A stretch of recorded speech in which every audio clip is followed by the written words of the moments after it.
The 18 Strong Podcast, episode 103 with Mike Subach. When we do weight training, intense, high volume of work to get those skills, there's a cost. So what is the cost of that training?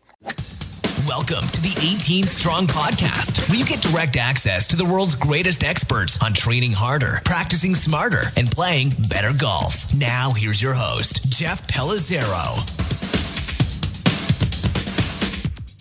Hey, everybody. Welcome to the 18 Strong Podcast. I'm Jeff Pellizzero, your host. And if you joined us last week, we had Coach Joey D on the line. Definitely go back and check that one out. We talked about a little bit of everything golf fitness related. And you're going to find a lot of good information in there on how you can kind of assess yourself, assess your game, and make some subtle little changes to your training program to really take your game to the next level. This week, I've got a very special guest on the line again. And this all came about very rapidly. I got an email, I think about a week ago, from Chris Diebel, who is the head coach of the men's and women's golf team at Ohio Dominican University. Go Panthers. And got a question from him regarding a past episode that we had, which was episode number 43 with Jeremy Crow, where we talked about power and endurance training. And I'm just going to read a little bit of the email for you, and then we're going to bring our special guest on the line here.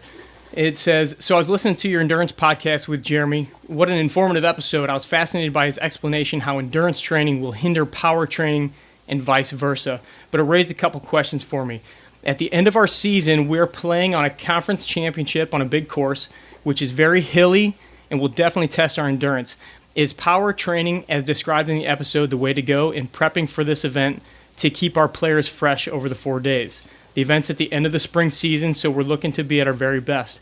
Can you tell me a little bit about how the power training would work along with overspeed training? And so I responded to Chris with my remedial information, and I was talking back and forth with our special featured coach here, Mike Subach, at 18 Strong about this, and this is really one of Mike's huge specialties. And we've got Mike on the line right here, and so I asked Mike, hey, would you mind coming on just for a quick little interview for this next episode, and let's talk about this. Let's boil this down for the golf coach. Let's boil this down for you, the golfer that is, you're working on your own fitness level. Maybe you're designing your own programs. Maybe you're, kind of just getting into the fitness game. Where does all this stuff come in? So I have Mike. Mike, welcome back to the show, man, and thank you so much. Thanks a lot, Jeff. No, anytime. Glad to be here. So, Mike, let's, like I said, I want to boil this down almost to, they say that when you write, you should write to like the 5th grade level. Yeah. And so when you took the time, you wrote me an unbelievable email, really kind of mapping some of this stuff out. And I think that if I were to read this email to the general audience, they might have a little trouble. And, deciphering the different pieces can be so...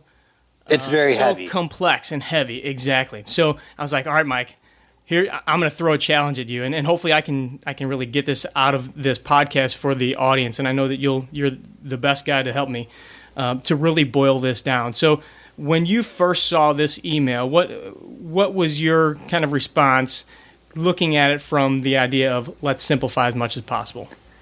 The first thing I think about is we do have a force and fatigability spectrum. So athletes who want to produce more force, more power, their training's usually directed more towards that. Someone who wants to work more on fatigability, think the endurance marathon runner. The endurance marathon runner is never going to deadlift 600 pounds. Right. They don't always have that high vertical jump. The problem is something like golf is more of a hybrid sport where it's not just producing power. All of a sudden, we have a full course to walk, and these are multi-day events. Breaking down the physiology of what goes down when we do produce power or we train for power, we always overlook the importance of our aerobic system. So I think the first thing that came to my head is, are we neglecting our aerobic capacity and aerobic endurance to focus just on power or strength? And we see a lot of this. And it's more of an American way to train. A lot of our research for just quick endurance, strength, cardiovascular fitness over the past couple of years has been made off of 3 to 4 week long studies where, of course, if we beat the heck out of guys, they will respond much better. But what is that response, or what does their health look over the course of 6 weeks, over the course of 12 weeks, over the course of a season? Can we still hammer them like that? So breaking down the fundamental basics of physiology and how our body works, the aerobic system is so important because it's always functioning.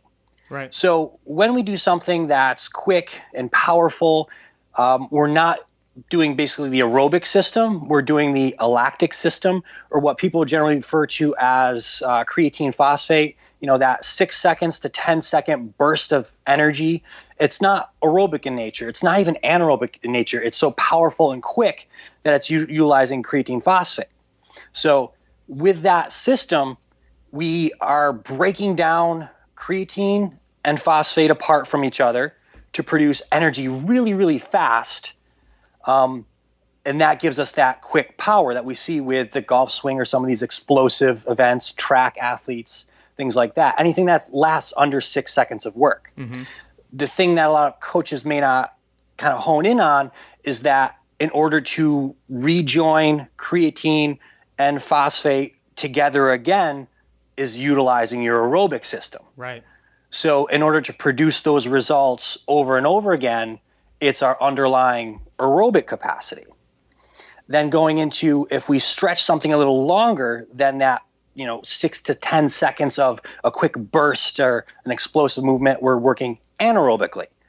So when we start to think a golfer that's walking up a hill, because the hills were mentioned, we are walking up a hill. Now we are probably not utilizing just our aerobic system because it takes more energy to, especially if you're carrying your clubs.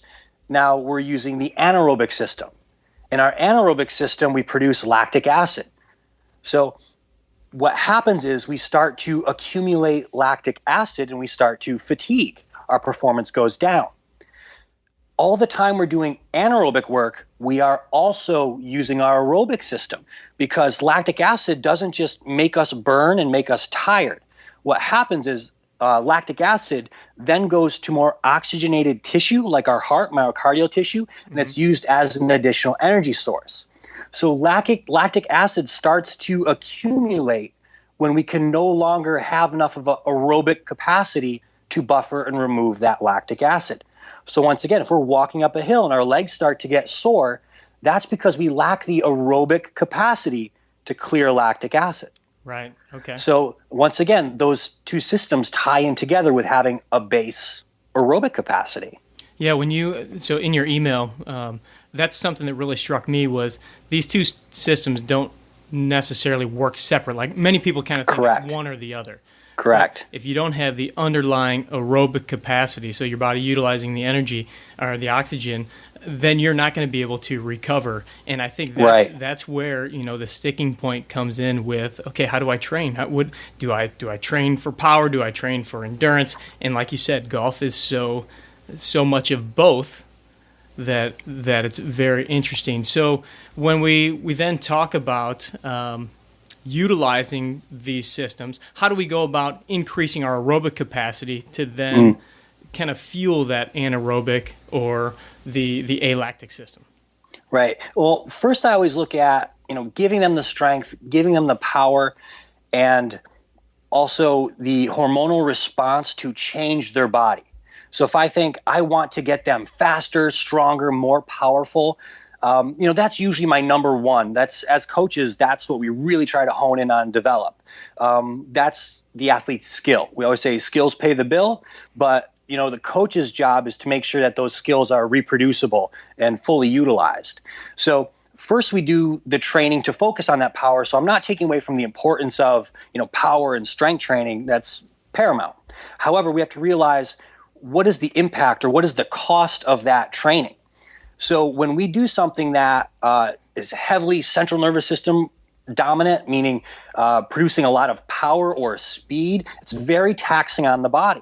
Same thing when we start to produce lactic acid, lactic acid is a signaler to release higher level hormones such as growth hormone and testosterone, which repair, remodel our body and are needed for mobility and strength gains. When we do weight training, intense, high volume of work to get those skills, there's a cost.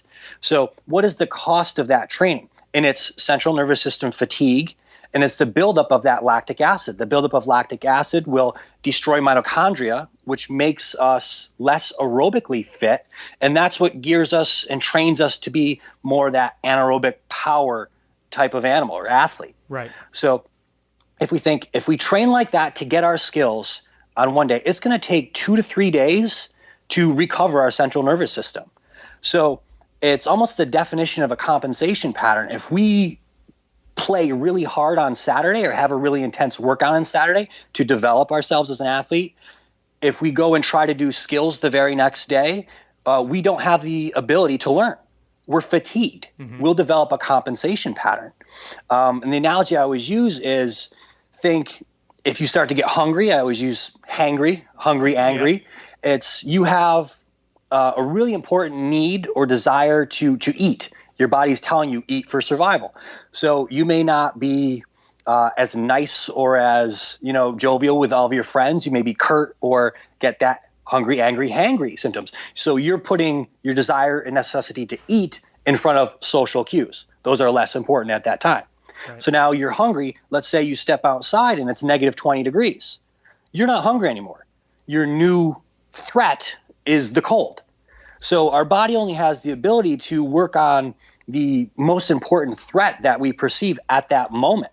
So if we are taxed and tired and fatigued with our central nervous system, we will develop a compensation pattern. If we go to learn those skills or learn new skills, we're going to make something up.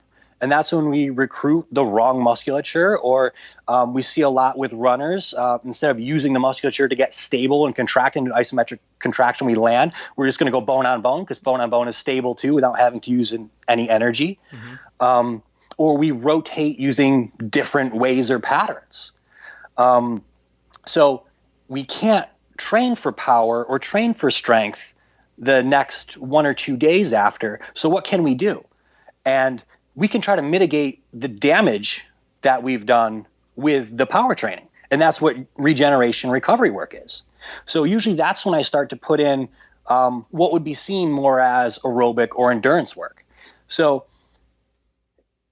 the damage that happens to mitochondria in our aerobic base when we train anaerobically, we could actually start to recreate and replenish that mitochondrial density with more aerobic work the following day. It's a time to get really oxidative. And the analogy I always use with a lot of my athletes, if we're in that high fight or flight state or we're really working during our workouts, you notice we get heart rate spikes. Mm-hmm. So the heart starts to contract and beat fast. Every time you get a heart rate higher than like 140 to 150, the heart doesn't expand as much. It has a faster, more rapid beat to it. The heart will either grow larger on the outside or the inside. The heart will go larger on the inside. You'll have myocardial scarring, and you'll lose the ability to have a big, large eccentric contraction of the heart for an efficient beat. So the following day, to be a better human and be able to function better in society, we keep the heart rate at a cap. So if we work at around 140, and for my track guys, usually the formula is 180 minus their age. That's a good cap, but I always do VO2max testing to see what it actually is. We could actually work in the heart's largest eccentric contraction. So we never get up to that spike in blood pressure, fast heart rate. So we still have efficiency with each heart rate beat. And I usually focus on movement patterns. So patterns they already have, I'm not teaching them new things. So we have movement, muscles act like sponges, squeeze water out. It's the proverbs always, still water death, moving water life. So movement, get that fluid exchange and more efficient heartbeat, and that's our aerobic work. So, yeah, can you give me just some examples of some of the movement patterns that you do or some of the different type of aerobic? activities. I think, again, just to kind of scale it down and simplify it, even the terms aerobic and anaerobic, sometimes I think people get a little confused or not sure exactly what that means. So if we could really break down, like, what are some of the movements and different activities that you can do on a more aerobic scale? Yeah, circuits work well. I think, especially for a golfer who needs to maintain a certain amount of mobility. Again, in the email too, I mentioned that people will lose mobility or get stiffness or tightness when they're overtrained. Just think that central nervous system, it's taxed. It's going to try to move in a different way. A lot of times that's what we perceive tightness as. Generally, when we start to overtrain, there's 3 stages. The first one is alarm response. And usually that's the feeling of tightness or pain. Next is resistance, where we will no longer get any benefit out of our training. We kind of plateau. So if you feel like you've plateaued, you could be at that level. And the third stage is actually when we start to feel fatigue or anything like that, where it's a drastic decrease in performance. So we want to keep our movement. I like things like, if you know Spider-Man or the lunge patterns, T-spine, some push-ups with the T, use a lot of TRX movements so we can do some weight-supported body movements so we can go through full range of motion, and circuits work really well. So you could do walking lunges into a crawling pattern and then push the sled. I love the sled. People think it's just to load up to work really hard, but also the sled has no eccentric component. You know, we get a lot of muscle soreness from the eccentric component of that. So we can do a sled push and then a sled drag, and all the motions that they would need on the course for the golf-like movements. You mentioned something about, there's a lot of us doing corrective exercises these days. And you even mentioned the fact that, there's still a lot of injuries, if not more injuries out there these days. We seem to be putting more corrective exercise into our programs, but why are we continuing to have these injuries? And I think, part of what we're talking about is possibly the overtraining or overlooking certain things. But you mentioned that just doing certain corrective exercises, stretching, and just positional things aren't always the best way to change a pattern. And you mentioned that sometimes you have to receive or recruit up to 80 to 100% of the muscles or whatever you need in order to get to those patterns. Can you explain that a little bit more in some of the endurance training that you do around that? Yeah. So think if we do the TPI screen on someone or a functional movement screen on somebody, we may see that they have great scores, right? So now I was at the Barclays all Saturday, and I followed Dustin around and look at all the other people following them around. At first, everyone has a spring in their step. We're moving well. Everyone's happy. We're joking. Get about 6 holes in, people are slouched over. They lose their posture, a little heavier with steps. You see people kind of hanging out in the shade or shifting on one leg to try to support their weight. So you have to kind of break down, is this a movement pattern issue that the person has? This is a low threshold, or is this more of a high threshold when they start to get fatigued, that they start to display these signs and symptoms? So if you notice that they have some faults because they're fatigued, just doing some correctives, you're reproducing a movement that they're fatigued in, making them more fatigued. So same thing when someone says your glutes don't fire. If your glutes didn't fire, you'd be falling on the ground. So maybe they're overworked and you have a compensation pattern that you're loading something else to give them a break. Maybe they don't have capacity in them.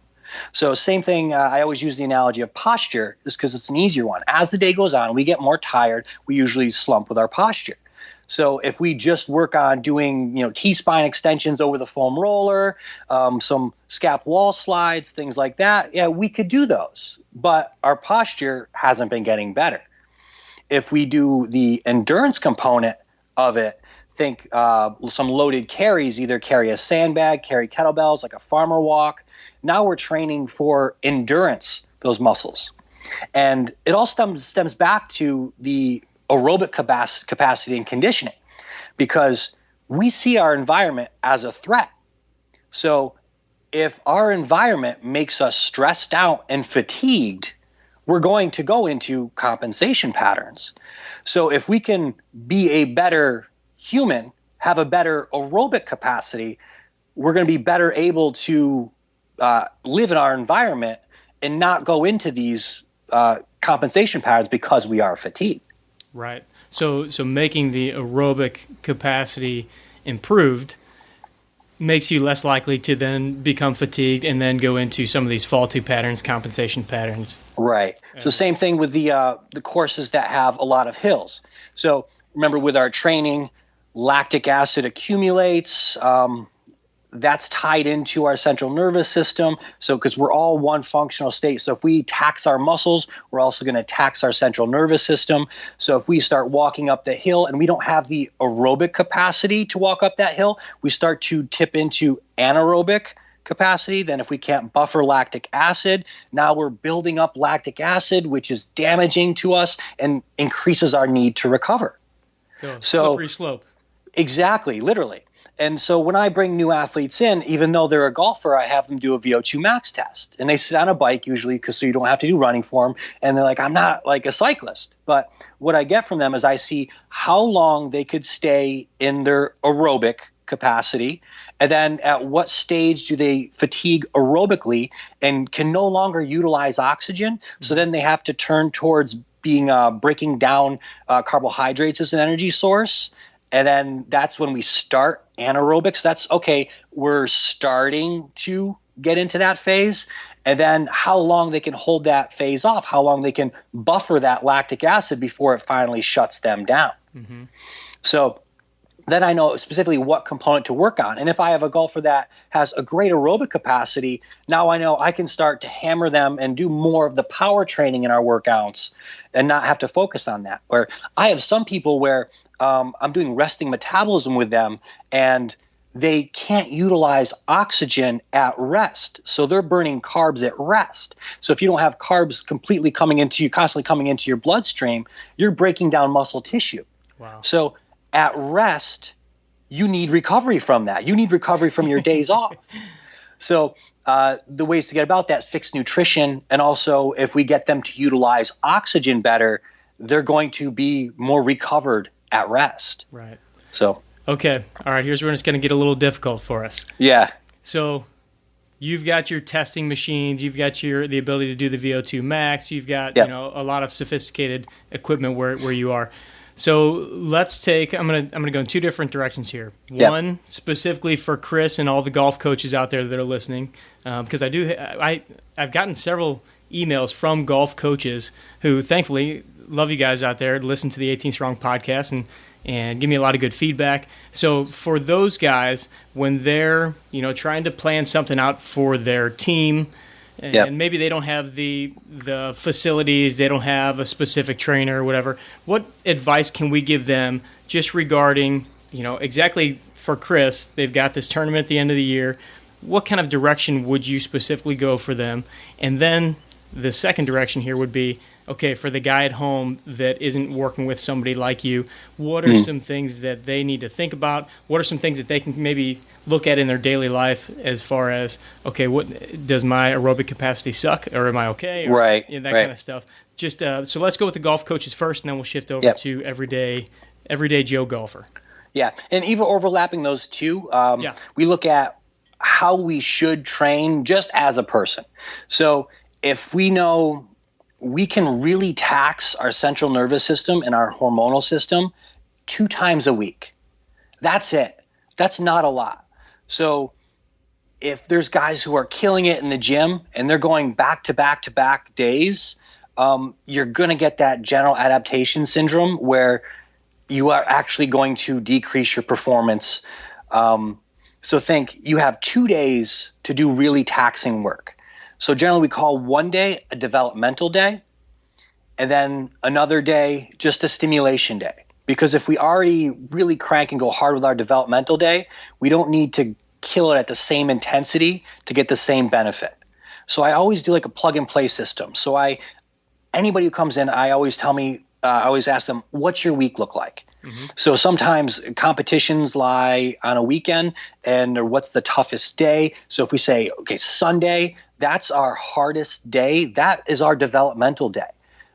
It may not always be our training day. A lot of people like to still train during the season, and you totally can, but we have to figure out where it fits in our system. So if Sunday's our hardest day, know that we have to have a spacing of days before we can have another hard practice session.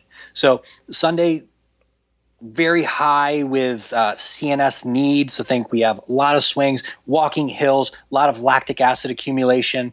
So the following day, we're fatigued. So we're not going to do any skills. We're not going to try to make any swing adjustments or anything like that. That would just be devastating. A lot of coaches do that because they think, oh, it's an off day. We're not going to work as hard. We'll just work on some of our skills. Very tough because you don't have the ability to learn at that time. So you can practice things you already know and have down, but it'd be a lot better to do more of a low aerobic regeneration day on that second day. And that's, I always keep the heart rate at a cap, try not to spike blood pressure. And a lot of guys are getting into swimming or something completely different because we all know movement variability or different motions prevent most injuries. And that's even Greg Rose's big break theory, where you train the opposite side before you can start developing power in one. So our second day and even going to the third day, now that the third day we can start to do more stuff. Think volume is really the killer when it comes to taxing our bodies. So the third day in, we can start doing some sport-specific skills again. We can start working on some of those, and also we could start loading some strength because we can do some intensity work that's moderated, but we just don't want to kill it with the high volume. Okay. So always think our strength training gives us better movement quality, and if we move better and more efficiently, we're going to have better endurance. So we don't need to do high volume. So that could be a typical training day where we do some of our weights and then work on some skills. Okay. The next day we could do recovery day. You could just have an off day, and then following you could hit it again hard. And you don't need the same intensity as your first day, but you can get that training effect. So if Sunday's our hardest day, we could do low, moderate cardiovascular work, low intensity, but you can do a decent amount of it. Then Tuesday, you could do some sport specific and some lifting. Wednesday, you could take a day off or do something completely unrelated, untaxing. By Thursday, we can crush it again. You could work on heavy skill, high intensity, high strength, high volume to a certain extent. Doesn't need to be as high as Sunday. And then you could have a low day on Friday, and then do pretty much anything to prep you on, Friday, Saturday going into your next competition weekend. Perfect. And so this is obviously a pretty structured program, pretty laid out, and I thank you for doing that. Yeah. So what about the guy who maybe is at a desk most of the week? He's got a 9-to-5 job or 8-to-5 or 8-to-6 job. Yeah. He's got some kids, and his goal is more he knows he needs to get in and do something. Maybe it's 20 minutes a day or 30 minutes a day, maybe a few times a week. Is this stuff as important for that guy? I mean, the power days and the high-intensity days, or should we be focusing on some other things, again, being a better human first, better athlete, than a better golfer? Right. It depends on how developed they are as an athlete. So someone just starting out, or if they haven't been training in years, we always think of them as buckets. You have a bucket for capacity for power, bucket for capacity for strength, endurance, conditioning, capacity. So if you have a lot of strength and you really want to focus on strength, it needs its separate day. So same thing with endurance, because if it's that compensation pattern thing again, where if you start to give them a single signal, the body's going to try to adapt and adjust in a way. And then let's say you do strength workout, then at the end of your strength workout, you start doing some cardio. You're going to interfere with that strength signal. So you're going to lose optimal strength. You're almost from that workout. You're almost cannibalizing what you've been working on. Exactly. You can only focus on one thing at a time. However, people who aren't that trained and aren't that specific, have smaller buckets, they do get a decent benefit out of training everything in one day. So you can start the session with some ballistic power work, then move to some strength work, then go to endurance, and then conditioning. You could do that all in one day. So you do 3 days of that and still see benefits. But as you get better and better at that, you see that with most people where they, once again, they get stagnant. Their weights stop or they lose power. Then now we have to individualize a little bit more. Okay. Yeah, so that's interesting. So their training age dictates what they need to do, whether they need to start specializing. Would you say, and I know what our buddy Charlie Weingroff would say here, but would you say where are most golfers in that spectrum? Let's say let's not focus on the college players, but let's say I believe that a lot of the people listening to this podcast are probably in the 40 to 60, maybe even 70 range. Yeah. Where would most of, and that's a big range, but where would most of them kind of fall in this spectrum? Yeah, I agree. I think most of them are there, and most of them are lower end of the spectrum where you can combine everything in one day. It's when most people know that there is a better way to train. Like if I finish a strength session with one of the athletes I work with and I say, remember, do some oxidative work, some aerobic capacity work tomorrow, blah, blah, they're like, oh, yeah. And then I say, remember why? To mitigate that. And then they'll make time for it because it doesn't take that long usually. But you're also limited with the person. So if I have the person come in that they can't get through that type of session, then they are going to have to do lower, more cardiac output, more aerobic type of work because you can't load their system. And someone who's really deconditioned, they can't do power training. Their central nervous system isn't ready to do power. And it's most people when I get in, if they're brand new, I get a lot of older guys, sometimes in their 70s, and I pull out the agility ladder for them, and everyone looks at me like I'm crazy. But if you haven't trained power, literally moving fast and producing that force, your muscle fibers align and your fascia aligns in a certain structure if we put a fast, quick power input. Especially think the calf. The calf, if we look under a microscope, now we have great microscopes to see fascia. The fascia lines up in like a double lattice structure if you're always producing power like fast with your calf. If you're not doing power training, you lose 5% of power every year, and under a microscope, your muscles and fascia looks like felt. That's easily torn, easily ripped. So we could say the best thing for that for a person to do is train power and do box jumps because we need vertical thrust. However, their body doesn't have the capacity. So I pull out the agility ladder, just that small bound of that impact of doing some footwork is more power that they've probably done before. So it's kind of a crossover hybrid to just condition that person's body. That's why I always say look at someone like a human being, then an athlete, then a golfer, because if we trained him like a golfer, he doesn't have the ability to produce power. Right. That's interesting. And you've put together some great videos for us, and I'll link some of those up in the show notes here too. And you guys can always find them over on YouTube at 18 Strong TV, where you did some aerobic plyometrics, you did some medicine ball slams, and you specifically talked about in the aerobic plyometrics video exactly that, just how that bounding can help prevent some of that soreness, that stiffness that you have in your legs, your joints, and things like that. And so let's talk, since you mentioned the fascia and realigning the fascia and those type of things. And for those of you, actually give us a little definition of fascia in case somebody doesn't know what exactly that is and why it's important that we do know what it is. And then I want to just talk a little bit about foam rolling before we kind of wrap up here. Yep.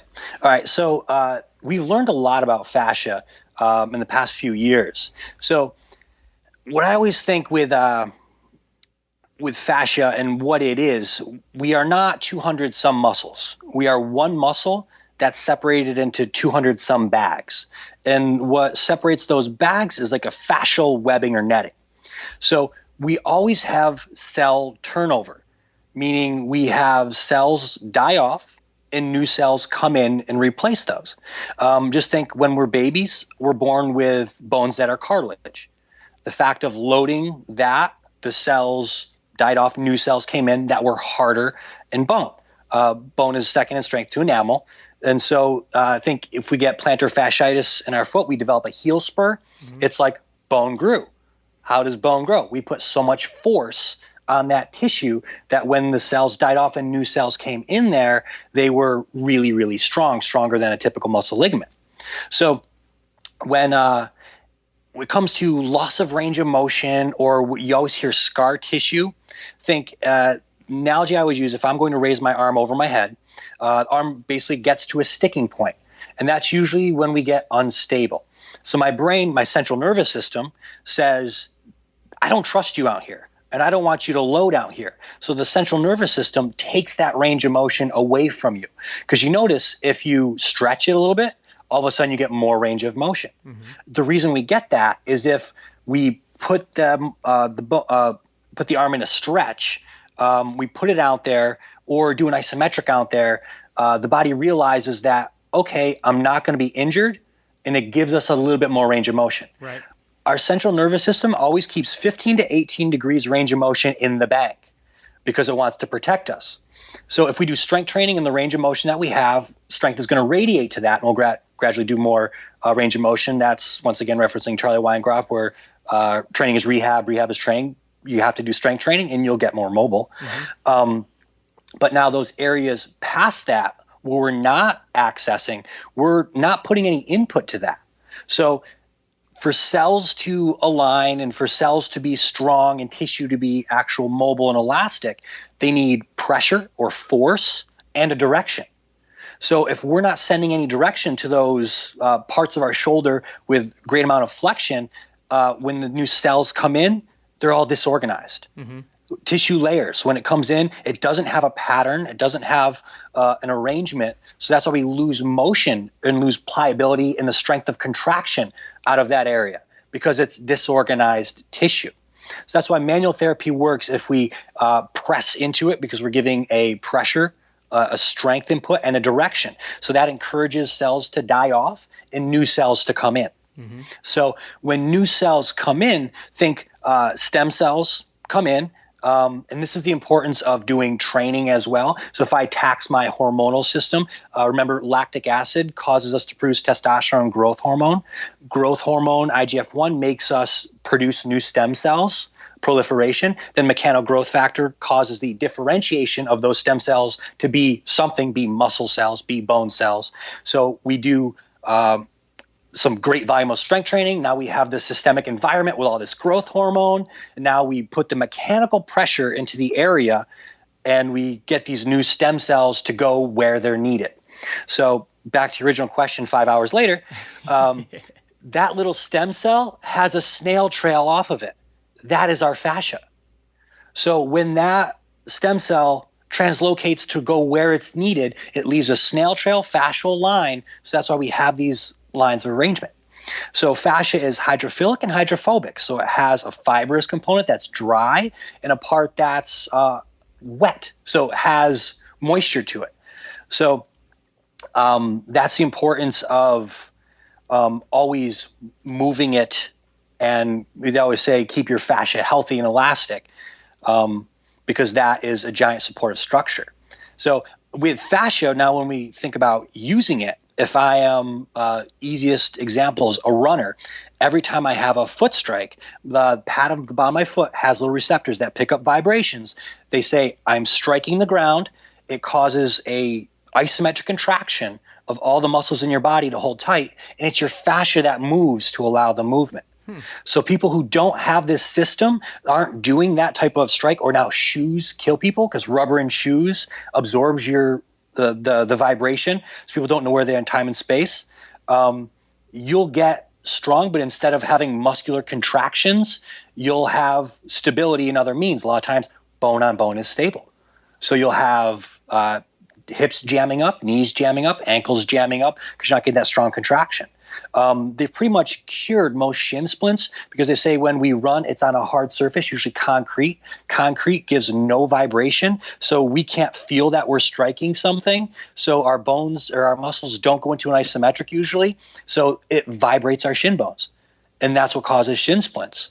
So wearing just a mild compression sleeve on your shin kind of gives, it's like that kinese tape where it's a slow little moderate contraction signal. Right. Now think of that when you're striking a ball. So same thing. If we train that system, and that's why I like bear crawls, compression forces, or the sled where we're pressing into it, develops that system. Now that's capacity, endurance type training, but now it directly transfers over. Wow. This is That was a lot. This is also fascinating. I'm sure people will have to listen to this a couple of times. I know I probably will too. But Yeah. okay, so we always hear a lot about fascia work, self-massage, and foam rollers are huge. Everybody's got a foam roller these days. How do we properly utilize that, or can we, in order to help facilitate this realignment of the fascia? Or what exactly is a foam roller supposed to be used for? So if we think, even Thomas Myers came out and said this, almost like the okay, guys, here's what it really does. It encourages fluid exchange. So think when we put pressure on the body, we move fluid out of the cells, and then when we move off, new fluid rushes in. So that's why there's many different ways to do like the ischemic release, they say, where we stay on it for a long period of time and move. The other thing foam rolling does, it sometimes restores feeling or sensation to an area because touch works a lot. So think if you have almost that, don't have the perception of feeling of retractor shoulder blades. People don't know what that means. They don't feel that. You could actually press into them, and now you're giving some movement back. Same thing. If you can't wiggle your toes yourself, you can pick up your toes and slowly give that neurological help to them. So it causes fluid movement, and it causes some minor CNS modification. So a lot of times when people misuse them, think of the major things. Every time I see people rolling on their piriformis, it hurts because it's a nerve bundle. Same thing with upper traps. People are digging the bar into there. You have a nerve bundle there. So with my analogy of how the central nervous system locks down to prevent motion, so think if you are going down a hill skiing, you hit a small bump, and you ragdoll. How does that person move like that? You scorpion. Scorpion's when you hit your head with the back of your foot. So how does that happen? You don't have the flexibility to do that. It's your body knows, your central nervous system knows that if it doesn't relax, you're going to tear every muscle in your body, so it lets go. Same thing if you see a boxer get knocked out, they go limp, they ragdoll.